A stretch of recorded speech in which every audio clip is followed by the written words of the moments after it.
अन्नदाता सुखी भव। काय सुरेख जेवण झालंय। वहिनींच्या हाताला चव या काही म्हणा, मन अगदी तृप्त होऊन जात। नाहीतर तुरुंगातलं ते कदान्न खाऊन पोटाचे पार हाल झाले होते, काही विचारू नका।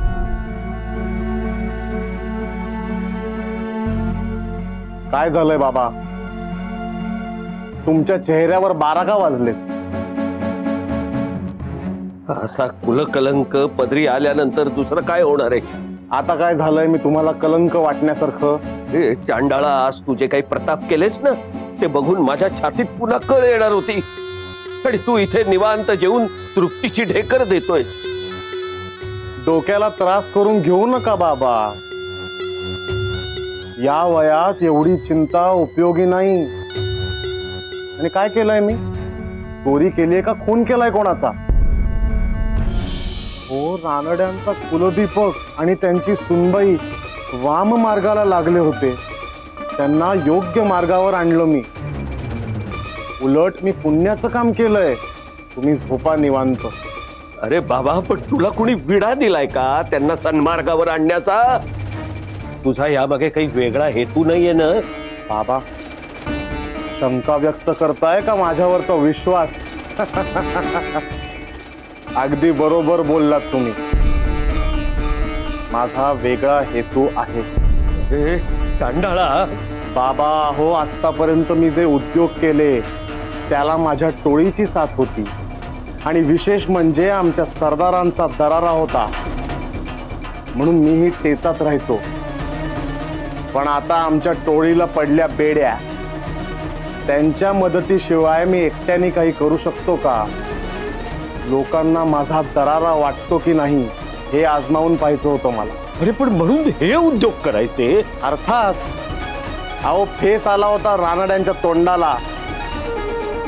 गुन्हेगाराचा दरारा असणं फार महत्वाचं असतं बाबा, आणि माझाही दरारा आहे हे आज सिद्ध झालं। मोहीम यशस्वी। आता जे करायचं ते नीट पद्धतशीरपणे करायला मी मोकळा। विलास, नक्की काय करणार आहेस तू? अरे बाबा, आता सुटून आलायस तर योग्य मार्गाला लागून हो, योग्य मार्ग। मला अक्कल शिकवू नका, नाहीतर तुम्हाला योग्य मार्गाला लावीन।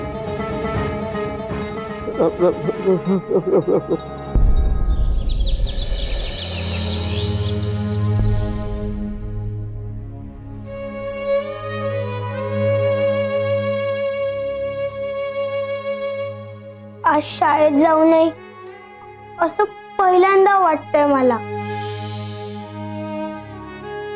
सिंधू, तू असं नको ना ग म्हणू।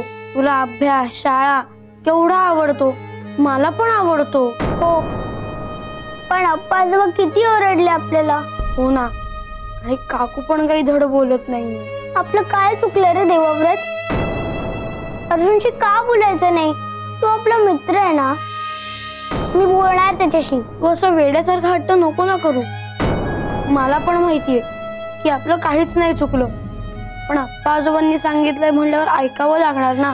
जर का आपण परत अर्जुनशी बोलायला किंवा खेळायला गेलो ना, तर मात्र अप्पा आजोबा आपल्याला खरंच खूप रागवतील। अगदी योग्य आहे।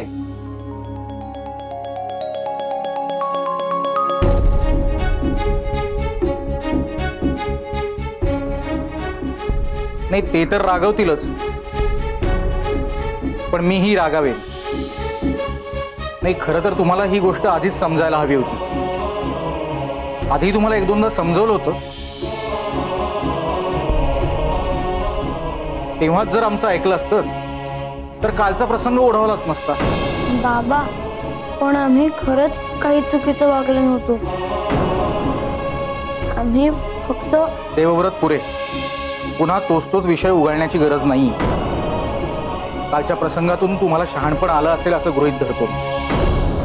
आणि सुनबाई, उद्यापासून त्या अर्जुनशी बोलणं तर सोडाच, पण त्याच्या जवळपासही फिरकायचं नाही।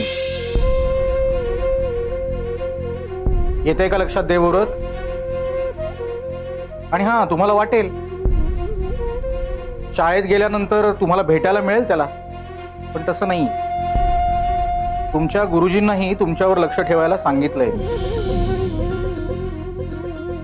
तेव्हा अर्जुन हा विषय आजपासून बंद.